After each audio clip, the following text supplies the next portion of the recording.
হাই friends, কি খবৰ? মই ৰং চেনেলত সম্প্ৰচাৰিত হৈ থকা পতিতৰা ধাৰাবাহিকখনৰ আজিৰ খণ্ডটো চাবলৈ বহুত বেছি ভাল লাগিব,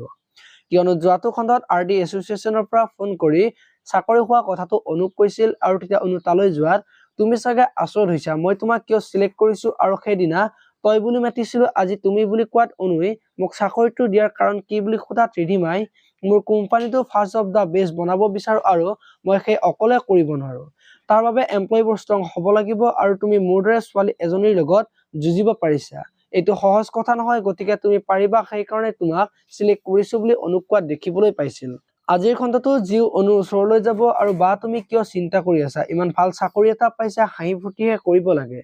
তুমি চাগে ভিন্দক গালি পাৰি মনটো বেয়া কৰিছা, ভিন্দ বহুত ভাল, কালি মোক ভিন্দই মেডিচিন খুৱাই দিছে, কিন্তু তুমি ভিন্দক কিয় গালি পাৰিলা বুলি অনুক কোৱাত দেখিবলৈ পাব।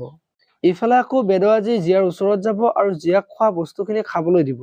আৰু তুমি কিয় ইমান বেয়া পোৱা, তোমাৰ কাৰণে মই খোৱা বস্তু লৈ আহিছো বুলি জিয়াক কৈ থকাত অনুৱে দেখা পাব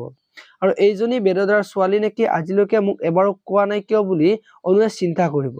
এতিয়া বাৰু বেদই জিয়াৰ লগত যে কথা পাতি থকা অনুই যে চাই আছে, সেই কথাটো বেদই গম পাবনে, দেখিবলৈ পাব আজিৰ খণ্ডটোত। আপোনালোকে পতিতৰা ধাৰাবাহিকখন চাই কেনেকুৱা পায় কমেন্ট কৰি জনাব